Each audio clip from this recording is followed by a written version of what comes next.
Le Forum de Montréal était rempli à capacité et des fervents du hockey venus de partout accueillirent chaleureusement les joueurs lors de leur apparition sur la glace. D'autre part, les Tchécoslovaques, déçus de leur piètre performance au cours de la première partie, avaient hâte de se faire valoir. L'équipe Canada, que leur première victoire avait rendu optimiste, espérait mettre fin au tournoi en 2 matchs consécutifs.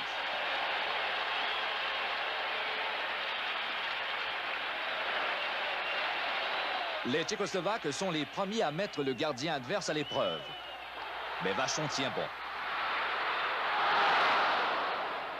Visiblement nerveuses, les deux équipes sont prises en défaut et on impose une pénalité mineure double à 25 secondes du début. Moins d'1 minute plus tard, Gilbert Perreault voit le chemin s'ouvrir devant lui et lance pour marquer le premier point du match.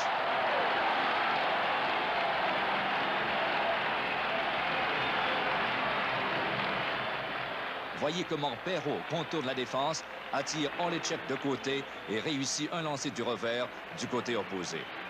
Pour une 3e partie consécutive, Perreault compte le premier but des siens. 2 minutes plus tard, Esposito porte le compte à 2-0 pour le Canada avec un lancer précis.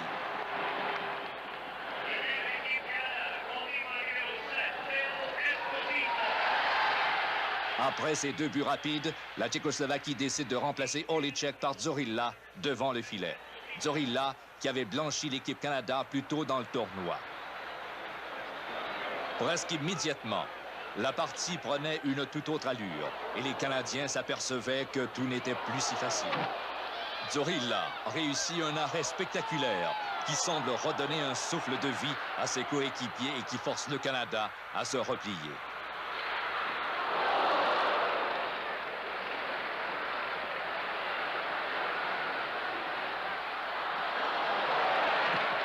Les deux équipes continuent cependant d'attaquer après un repli temporaire des Canadiens et les défenseurs et gardiens s'affirment de part et d'autre.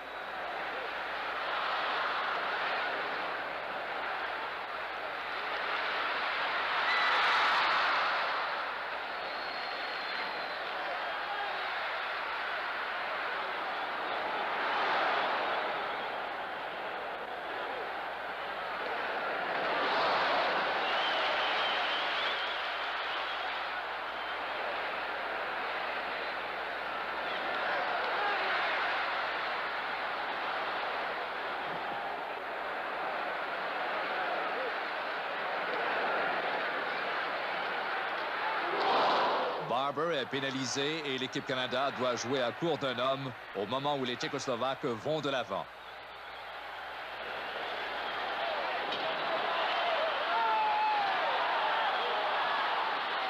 La Tchécoslovaquie redouble d'efforts devant les Canadiens moins nombreux. Les Tchécoslovaques ne mettent qu'1 minute à organiser un jeu de puissance et Novi compte pour réduire l'avance du Canada à 1 but.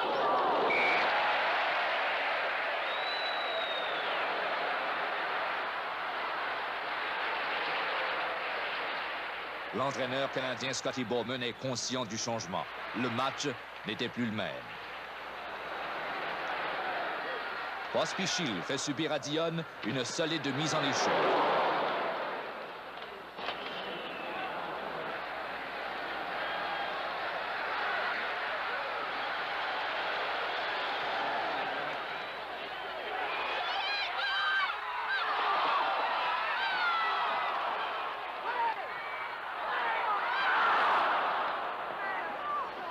L'enthousiasme des Tchécoslovaques continue après que Zorilla eut arrêté une attaque à 3 du Canada. La ténacité des Tchécoslovaques porte fruit. À 2 minutes 14 secondes de la 3e période, au moment où, suite à une passe de Peter Stastny, Yaroslav Pouzar marque un but qui nivelle le pointage.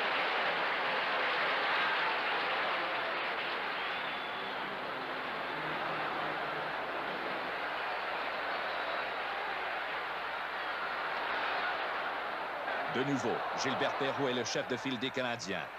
Le joueur de centre traverse la ligne bleue, mais trébuche avant d'avoir pu lancer de façon précise et atteindre le filet. La rondelle est libre et Bobby Hull la place dans le filet. Le but ne compte pas. On avait sifflé avant que la rondelle n'entre dans la cage.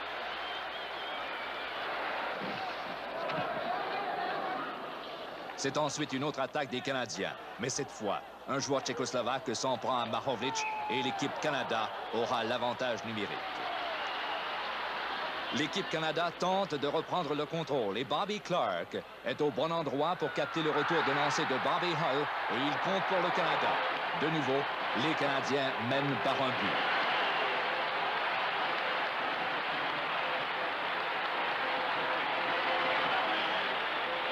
L'enthousiasme ne s'atténue pas pour autant et les deux équipes viennent près de compter, mais les deux gardiens sont vigilants.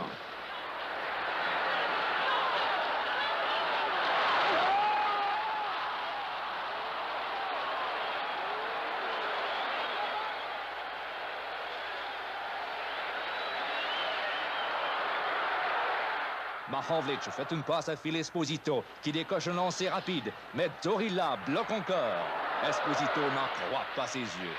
L'équipe Canada tentait de conserver son avance, mais l'équipe tchécoslovaque travaillait sans relâche.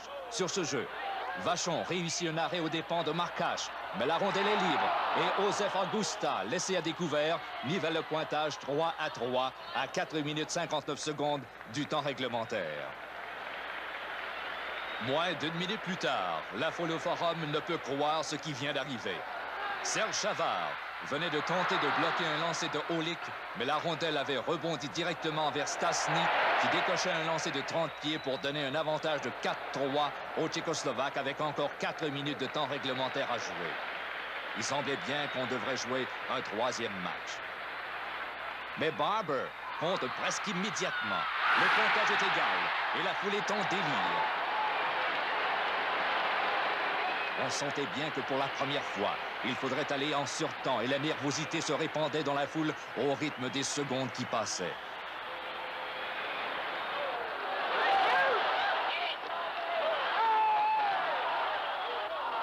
Puis ce fut le silence au moment où Novi réussit à s'échapper. Lapointe et Vachon tentèrent d'arrêter l'élan du Tchécoslovaque. Puis ce fut la fin de la troisième période et pour la première fois dans ce tournoi, on devrait jouer en surtemps. Personne n'était bien à l'aise chez les spectateurs au début de la période de surtemps.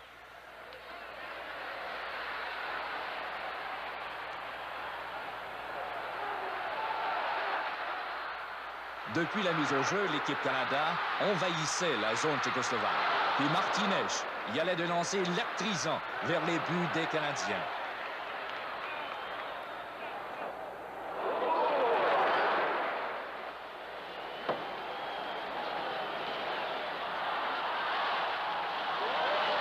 Vers la demi de la période en surtemps, Guy Lafleur s'empare d'une rondelle libre suite à une mêlée devant Zorilla. Mais avant qu'il n'ait pu compter, le joueur tchécoslovaque Ivan Linka soulevait le filet de ses amarres. Pour la deuxième fois, un but des Canadiens ne serait pas alloué. Les Tchécoslovaques gagnent un peu de temps, mais Linka était pénalisé pour 2 minutes subséquemment à son geste. Hull passe la rondelle à Lapointe qui y va de lancer et la trajectoire plutôt basse des joues de Zorilla. Incroyablement, c'est la lumière bleue qui s'allume.